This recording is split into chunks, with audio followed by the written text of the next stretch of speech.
Monday Night Raw, May 26th, 2014. We are only 6 days away from Ryback. And going in, I believe there is only 4 or 5 official matches announced. So, for a 3-hour show, that does seem like each match is going to get some good time. And there's probably going to be a few more matches announced on Splatdown. But I don't know. I don't know if it's just me, but there seems to be like a big gaping hole as to where the WWE World Heavyweight Championship match would be. Like, despite the fact that people say that Ryback is selling itself, which it is. Don't get me wrong. I'm not trying to say that this pay-per-view looks like complete garbage, but the gaping hole that the World Championship match is leaving is apparent. Now, fortunately, there will be a segment dedicated to this, and I'll get more into that in a little bit later on in the review. But I thought this episode of Raw was good. I mean, it wasn't great like a few weeks ago, like the past few weeks have been. This was just a good episode because, I mean, I did like that it did, accomplish a lot of stuff. It got a lot of stuff done, built well toward the future. But at the same time, some parts kind of leave my head scratched. So we kicked it off with Triple H and Stephanie McMahon coming out and basically saying that Daniel Bryan needs to do the right thing and give up the World Championship tonight. And one thing that I thought was funny is that Triple H and Stephanie both came out at the same time, so I assumed that each was going to get involved in the other's storyline, whether it be with Stephanie and involving in Evolution or Triple H getting involved in Daniel Bryan, but it was just killing two birds with one stone and both of them putting over their own segments for later on that night. So I thought that was a little bit weird. And then we end up seeing Brad Maddox be punished for letting the Shield be the announcers, despite the fact that it wasn't put over that he let the Shield be announcers. The Shield just put over that they beat him up. And then he gets beat up by Kane and subsequently is fired. This was the point where I started to rage because I really like Brad Maddox. I thought he should have been utilized a lot more to his full potential than he ended up being because Brad Maddox is a hell of an entertainer. And you know what? They've already made him a jobber for the rest of his career, so I doubt they're going to build him back up again. Like, the best he could do now, I think, is be the next Heath Slater, where he's this lovable jobber that we hope is going to win a match despite the fact that we know he's not going to. Anyway, Brad Maddox is fired for getting beat up by the Shield, so I guess there's a long list of people that should be fired, Triple H included, if just getting beat up by the Shield gets you fired. Alright, so the first match of the evening was the most stale feud that isn't actually going on in the history of the WWE. And there have been quite a few of these, believe it or not. Cesaro versus Bob Van Dam for the millionth time the past month. Now, this match was more impressive than the matches that they've had in the past. I think this was probably their best match. So little by little, they are getting there in terms of match quality in their one-on-one matches. But I don't know, I may be amplifying the rating because Wade Barrett was on commentary. But again, just like the first segment, the WWE killed two birds with one stone right here and had Sheamus come out. Even though this was really stupid, Sheamus came out and attacked Cesaro, even though Sheamus was going to have a match later on and Cesaro was going to attack him back. Like, I don't know why they didn't just do this with one segment. They didn't need to have Sheamus attack Cesaro here because the main selling point of this match was supposed to be the Intercontinental Championship match, not the United States Championship, but I guess Sheamus just couldn't take a backseat to Wade Barrett now, could he? Speaking of which, they have announced that Wade Barrett will take on Sheamus in a champion versus champion match on Splatdown. I seriously cannot wait to do that 10 reasons why person A is better than Sheamus. In this case, it's Wade Barrett. In fact, I may even do 20 reasons. I may even get that carried away. But again, you're gonna have to wait for the Splatdown review to see that. Of course. Up next, what should happen? But the WWE booking like Vince Russo, as if they didn't book the last segment like Vince Russo enough by shoving two feuds down our throats, even though they would shove the other feud down our throats later in the night. they became Vince Russo again, and instead of saving this match for SummerSlam, we got Eva Marie versus Summer Rae tonight. Anyway, the match itself was, I mean, for an Eva Marie match, I guess you could say it was passable, but, I mean, just not very good on either side of the ring. But anyway, it ends with Layla and Fandango costing Summer Rae the match and Eva Marie winning. One thing that kind of bothers me that I didn't realize till last night is that the WWE kind of dropped the ball with Eva as a top heel in the company. I mean, sure, she's not this polished 5-star wrestler, but no one said she had to be a wrestler. Like, by making her a face on Total Divas, they are kind of toning down the heat that she's getting. I mean, she still gets pretty decent heat, so it's still salvageable. But I think that they really should make her a valet for a superstar and make her a snobby heel. And hell, you know what? Since this is the reality era, make her acknowledge the fact that she doesn't want to be a wrestler and she's just in it for the fame. Make that her gimmick, because that is so believable that people will buy into it and eat it up. But instead, they're having her be a babyface with the Bella Twins for no apparent reason. I mean, Eva Marie may never get over as a babyface unless she becomes this Natalia type of 5-star classic wrestler that can tell a story and do great technical moves. But that's not going to happen for another year maybe. And that's if she's that passionate, which we found out that she really isn't. So I think right now the best career move for Eva Marie would be to be a valet, because little by little she's starting to lose steam. She's losing the heat that she once got, and sooner rather than later the WWE will realize the mistake they made by not capitalizing on Eva Marie's great crowd responses. As for Summer Rae versus Layla, I'm not quite sure what the winner's gonna get. I mean, are they fighting over Fandango, or like, I know why they're fighting. I'm just confused as to what the winner gets out of it. Does it's the satisfaction of being the one that ends up with Fandango, or I don't know. It just seems a little bit weird, but I do like the feud. It is interesting, it is entertaining, and it is another Divas feud aside from the championship one, which isn't even a feud, and Brie versus Stephanie.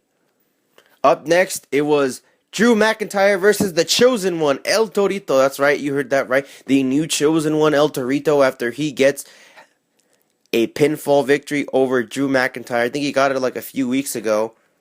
And he got it once again tonight. I gotta say, you know, MT Ho said that this feud was starting to get stale. And that is right to a certain degree, until I saw what the pre-show match is going to be for Ryback.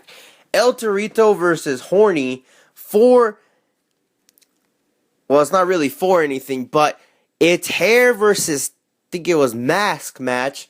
And I haven't seen one of these since CM Drunk versus Rey Mysterio. And after that, both of their careers took a spiral turn for the worse.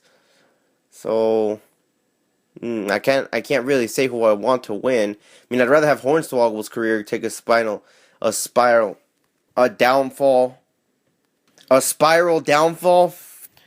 Up next, Gay Wyatt came out and cut a heel promo against, well, not really, it wasn't really a heel promo. He was just asking the people whether they thought he was a hero, and then they attacked his hometown hero, did the Wyatt family. One thing that I thought was kind of funny was how JBL kind of tried to play the hero there, despite the fact that he's heel on commentary. I mean, they have done this before, but I don't know, each time they do it, it kind of feels a little weird to me, because they spend weeks burying the same guys that, you know, they say. But I guess that is just manhood for you, I guess, you know. A lot of your best friends you tease around, you fuck around with, you know, you tease them, you make fun of them, you call them gay and whatnot. And but when it really comes down to it, you have their back. When it comes to a fight, JBL proved this point here tonight.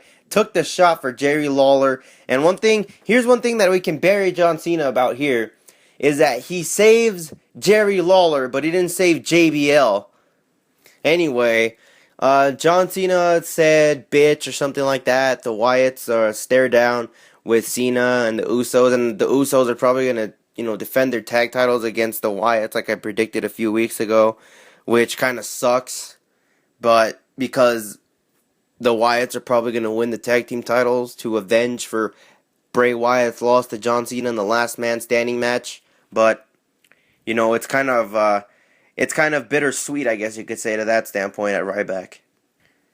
You know, for a solitary second, I actually thought Rusev was colorblind when he came out for a match with Zack Ryder, but I guess, again, that beating Brad Maddox took, had to misspell some names here, but at least he got the run-in interference correctly. Big Titty comes out and saves Zack Ryder from a beating from Rusev. And I guess these two are going to go head-to-head at Ryback. I hope Big Titty wins, finally sticks it to racism the same way the NBA stuck it to him. And then afterward, they should suspend Rusev for life. And then Rusev can sell the stock for Lana to anybody. And then he could just give it to his real-life wife to sell Lana stock, which ironically enough, his real-life girlfriend is Lana, so Lana could sell Lana, and that could just be a great storyline in its own right, but that's irrelevant to what I'm talking about right now in a certain sense. Big Titty will probably face off against Rusev again. I will get into my predictions later on, as will all of you. Up next was Evolution versus Code Dust, and in that backstage segment that they had, Cody Rhodes proved to everyone, I already knew this, that he has mic skills as a face. He came up with a funny line against Randy Orton and Bautista, and he really showed that even though he's not up in the card where he would like to be, that he still gives it his absolute all, because he put in a fantastic performance tonight. My fingers are really crossed that after this interaction, there could be some kind of a swerve where Cody Rhodes can join Evolution. Because the day that Cody Rhodes joins Evolution is the day that the sun will shine again on the earth in the darkness that has been the WWE the past 4 years. Anyway, a great performance put forth by Cody Rhodes. I was a little upset that they had him eliminated first. They should have had Goldust eliminated first, because they didn't even have Goldust do anything good. They didn't even try and build it up as real simpy. They just had Randy Orton and Bautista just kick his ass. Half the mountains we conquer are the mountains within us. And as soon as we can conquer those mountains, we can conquer anything. All you have to do is believe. That is right, ladies and gentlemen. You heard that correctly. I am a believer. I believe in everything that happens in life, The other day, I almost got in a car accident. I was at a stop sign, and guy was coming in pretty fast, and, for whatever reason, he decided to swerve inside me. I think it might have been Vince Russo driving, and he almost hit me. But my instincts told me to believe. So what did I do? I backed up. And of course, I backed up after he had already passed me and almost hit me, but I had backed up. So my instincts to believe helped me avoid being in a car accident. So now, I am a believer for life. Bo Dallas defeats Sin Cara with, believe it or not, JBL did steal MTO and his lines by saying that it was a Bo dog. And officially, Bo Dallas is 2-0 against the guy who defeated Sheamus. Believe.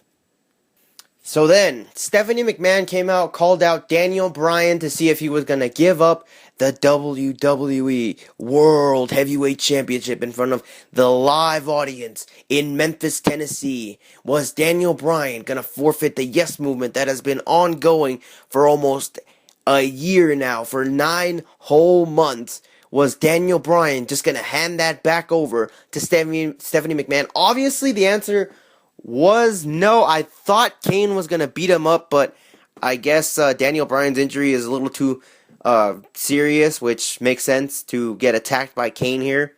So Stephanie McMahon gives him an ultimatum after Daniel Bryan refuses to give her the championship. She says, "You can either give me the championship or I will fire Brie on the spot." And I gotta say, when Stephanie McMahon gets fires someone, she just gets fire happy, doesn't she? About an hour after she fires Brad Maddox, she threatens to fire Brie Bella. So I will be looking forward to what they do this Sunday. I think Daniel Bryan will hand over the championship, save his wife's job. Brie will be upset. That storyline will continue, which will be awesome because it'll keep Daniel Bryan relevant even while he's injured. One route I hope they do is turn Paige heel and have her feud with Brie. Because if there is one thing that the WWE has shown over the past month is that they are high on Paige, and they haven't really shied away from it since they've been shoving her video packages down our throats. So they could say that the only reason Paige got that championship match after WrestleMania, the only reason they allowed her to go out and say something to AJ was because the Authority allowed her to. I don't know. They could come up with something to make Paige join the Authority and, want to kill Brie and just start this whole storyline. And I guarantee you, Brie will be even more over than she was last year in that sense. And it'll put Paige over as a great heel. Because if you hear some of her ovations right now, she doesn't really get any kind of ovation unless it's a smart crowd. Anyway, speaking of Paige, she will be challenged by the Alicia Fox this Sunday at Ryback. And the unfortunate thing is, Alicia Fox has been one of the most entertaining parts of Monday Night Raw the past few weeks. She has been more entertaining than Paige has. She's had better matches than Paige has. She's had more matches than Paige has. And yet, she is 99.9% likely to lose at Ryback. Now, just imagine how hilarious it would be if Alicia Fox won the Divas Championship at Ryback. I mean, she has the momentum. She has the new gimmick of going psychotic whenever she loses. She has this whole thing where she steals people's hats and, wets them with soda and kisses people and gave that poor guy a wedgie. But sadly, it's all probably going to go for naught as Paige is going to retain the Divas Championship. But just imagine how hilarious it would be if Alicia Fox won the Divas Championship in front of the smart crowd in Chicago. I think they would riot more to that than if CM Punk came back and it was just Bad News Barrett giving us some bad news. So my Emma defeats Alicia Fox. She throws a hissy fit. She gave that poor guy a wedgie, which is one of the funniest things I think I've seen a diva do in quite some time. And that was the end of that segment.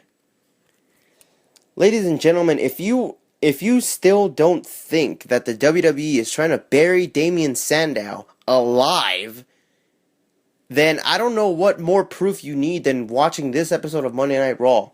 I mean, this poor guy, just tell me, what the hell did this guy do to earn this treatment? This is ridiculous. I mean, he does play his characters well, even the stupid ones. He does play them to a hilarious manner, but the problem is that he doesn't deserve to be treated like this, or at least I don't think he does, unless he did something like CM Drunk worthy, where he deserves to be punished to the moon. But be as it may, Adam Rose does end up defeating Damien Sandow. I thought it was a little weird that they had Adam Rose debut in ring before Ryback, when I thought that was supposed to be his in-ring debut, but whatever. Anyway, Jack Swagger ends up bullying a poor little lemon. I guess that guy, I don't know why Adam Rose decided to save that guy. That guy was being a lemon. I think that's the whole thing that Adam Rose wants to do to lemons, is beat them up for being lemons and not rosebuds. So I thought it was a little strange how Adam Rose was so defensive over his lemon. But Adam Rose is still a fun gimmick, fun to watch, fun to look at, fun to listen to. So hey, I'm all into this match.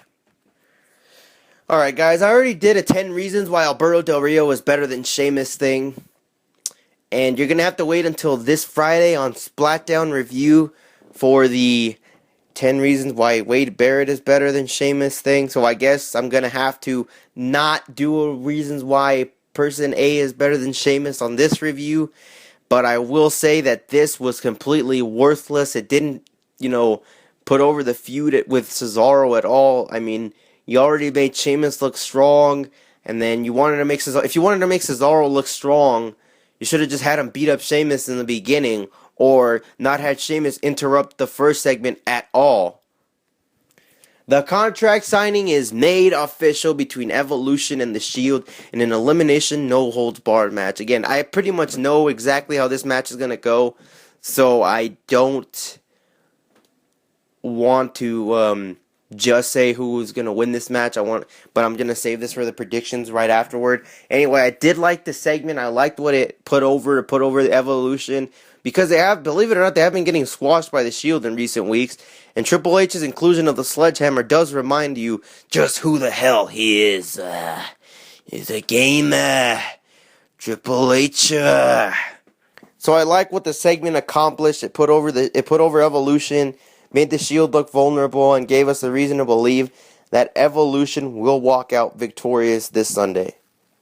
So overall, I thought it was a solid episode of Monday Night Raw. Nothing special, but nothing too bad to rate it any less than just a solid episode. Anyway, on to Ryback pay-per-view predictions. Please leave your predictions below. The pay-per-view prediction game is live, and I will also be joining you, so I apologize if I pull a Triple H and squash you this Sunday, but I am in it to win it, ladies and gentlemen. I am in it to hear Empty Ho praise all my favorites and bury all his. Anyways, on to the show. The first match I'm going to talk about is probably the least important match of the night. Rusev versus Big Titty in a fight for racism. And I gotta say, I think Rusev is going to kick out of the big ending, and he's gonna win with the accolade in about 7 to 8 minute match. Second match of the evening, or so we can only assume it is. I'm gonna predict that this match makes it into the show, even though I think it is pretty obvious. I don't know if this will give me extra points. The Usos versus the Wyatt Family, Eric Rowan and Luke Harper for the WWE Tag Team Championships. This is a toss-up. It could go either way, but being as how the Wyatt Family has garnered all this momentum going into the Ryback pay-per-view, and Bray Wyatt is unlikely to win a last man standing match against John Cena, I am going to have to say that Eric Rowan and Luke Harper will walk out of Ryback the new WWE Tag Team Champions, playa. And I will say that Luke Harper will get the pinfall on Jey Uso. Adam Rose versus Jack Swagger. Adam Rose is going to win. I think Zeb Coulter's going to get into it with the bunny at some point in the match. And Adam Rose is going to win with that nice-looking RKO / the stroke mix that he used on Rare to defeat Damian Sandow, and will pin Jack Swagger's shoulders to the mat. 1, 2, 3. Intercontinental Champion Bad News Barrett versus Bob Van Dam. I do not see any possible way that Bad News Barrett wins this, or loses this match, I should say, in the Intercontinental Championship to a part-timer like Bob Van Dam. So I will take, unless Bad News is going to be put in the Money in the Bank match for the world title, which he could still be put in there with the Intercontinental Championship, so I don't see why they need to take the belt off him, but I wouldn't mind, that would mean he would avoid the curse. But I will take Bad News Barrett to win with a bullhammer elbow. This match will go on about, 10 to 15 minutes, somewhere in that range. I'm going to say like 12, 13 minutes, and Wade Barrett's going to win with the bullhammer elbow. And I also predict they're going to put over the Wasteland as being incredible that Rob Van Dam kicked out of it. Daniel Bryan will give up the WWE World Heavyweight Championship. I don't care if this segment is super obvious. I don't give two shits about anything. The only thing that I know for sure is that Daniel Bryan is going to give up the championship, and I deserve points for it. And also, I think Kane will kidnap Brie, or I don't think he'll attack Daniel Bryan, but he'll do something with Brie. They're going to do something with Brie to make it look like she's going to be unsafe for the next 2 months Daniel Bryan is out. United States Championship, Don't Give a Fuck versus Who the Fuck Cares. I gotta say, it's hard to root for one of these guys for me, but if there's one thing that has been proven to me the past few weeks, it's that Sheamus can't get me to cheer Cesaro, so I will take Sheamus to win, even though I do want Cesaro to win. Sheamus is going to win. Cesaro is going to hit a total of 4 moves the whole match. One of them will be the swing, and the other one will be one of those big uppercuts. And Sheamus will win with a Brogue Kick out of nowhere in a 15 to 20 minute match somewhere in the middle of the card. Paige versus Alicia Fox for the Divas Championship. After all the momentum that Alicia Fox has gotten, even after her losses, I really want her to win the Divas Championship because I want to see what she would do with it. But I just don't see Paige losing the Divas Championship this early on in her reign. WWE gave her the ball for a reason. They're not just going to pull the plug on her this quickly, especially not to someone like Alicia Fox, despite the fact that she has put on some pretty entertaining performances as of late. So I will take Paige to win with the Scorpion Crosslock and only hitting 2 moves of offense this entire match. I'm going to predict that Bo Dallas does have a match somewhere in this card.